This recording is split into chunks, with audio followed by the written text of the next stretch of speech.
По 2 недели бомбардирање, мирна ноќ на Блискиот исток, американската војска барем за една вечер запре со нападите врз позиции на иранската армија и Техеран ги поштеди соседите во Персискиот залив. Според експертите, САД се обидуваат да ги искористат сите форми на притисок врз Иран, вклучувајќи дипломатски, економски, но и воен, за да ги постигнат своите цели.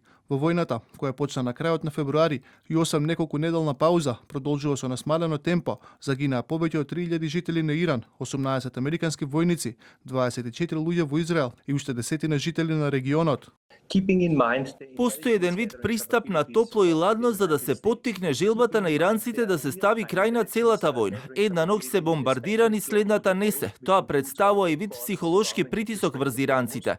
Сметам дека кај Трамп постои желба за преговори, но во иранското раководство постојат две струи. Едната сака повторно да се врати на меморандумот за разбирање, додека другата настојува пред се со воени средства да се воспостави контрола врз ормунскиот теснец.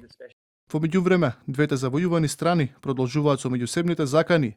Откако Трамп изјави дека се разгледуваат опции за засилување на нападите и дека Техеран бара преговори, од Исламската револуционерна гарда му порача дека војната ќе продолжи, се додека непријателот не биде поразен.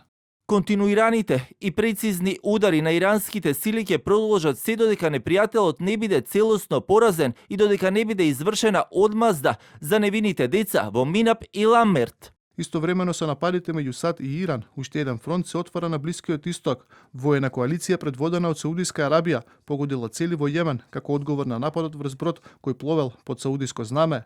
Од коалицијата велат дека нападите биле насочени кон воени позиции кои им припаѓаат на хутите. Терористичката група Хути ги нападна трговските бродови во Црвеното море, доколку продолжат со своите непријателски активности ќе се соочат со бескомпромисен одговор. Од јеменското движење пак порача дека не планираат да се повлечат од поморската блокада кон Саудиска Арабија. Предупредуваат дека се подготвени да ги прошират нападите, доколку конфликтот дополнително ескалира.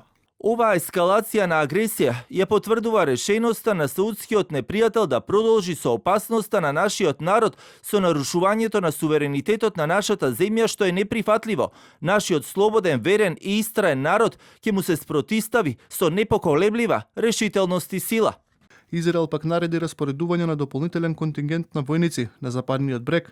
Одлуката следува откако 4 палестинци и еден израелец беа убиени, а неколку други беа ранети во меѓусебна престрелка. Палестинските власти ги обвинија израелските доселеници и безбедносните сили за нападот во близина на селото Тел, додека Израел соопшти дека палестинец пред да биде убиен почнал да пука врз цивили.